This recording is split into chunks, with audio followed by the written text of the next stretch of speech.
যারা ঘরে চলে গেছেন, চাকরি শেষ হয়ে গেছে, তাদের কাছ থেকে তো প্রথম অবস্থায় 200 টাকা, 100 টাকা, 500 টাকা এমন করে চাঁদাবাজি চলেছে। কিন্তু এই রায়টা ঘোষণা হওয়ার পরেও দেখা গেছে এই आजकल मध्य मैसेज आगाछा संगठन।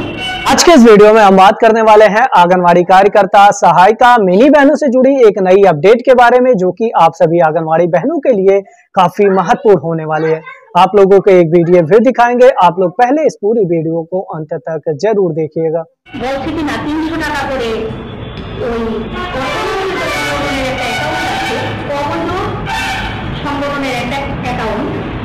যার নাম দেওয়া হয়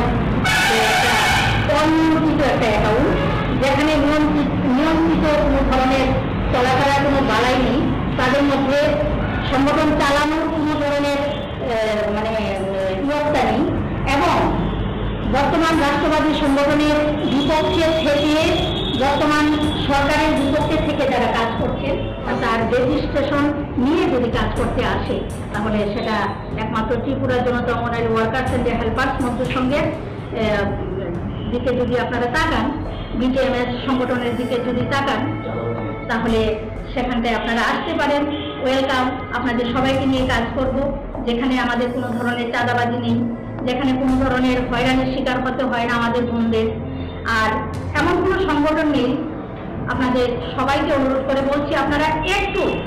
একটু নজর দিয়ে দেখেন, এমন কোনো সংগঠন ত্রিপুরা রাজ্যে নেই যে সংগঠন কোনো হেল্পার বোনরা যদি অসুস্থ হয় দৌড়ঝাঁপ করে সেখান থেকে গিয়ে কিন্তু সবাইকে দিতে যাচ্ছি যে আপনারা সবাই একটি টাকাও চাঁদা দেবেন না, এবং বর্তমান রায়ের সপক্ষে আমরা আছি, তার জন্য কাজ করছি, গভর্নমেন্টের সঙ্গে কথাবার্তা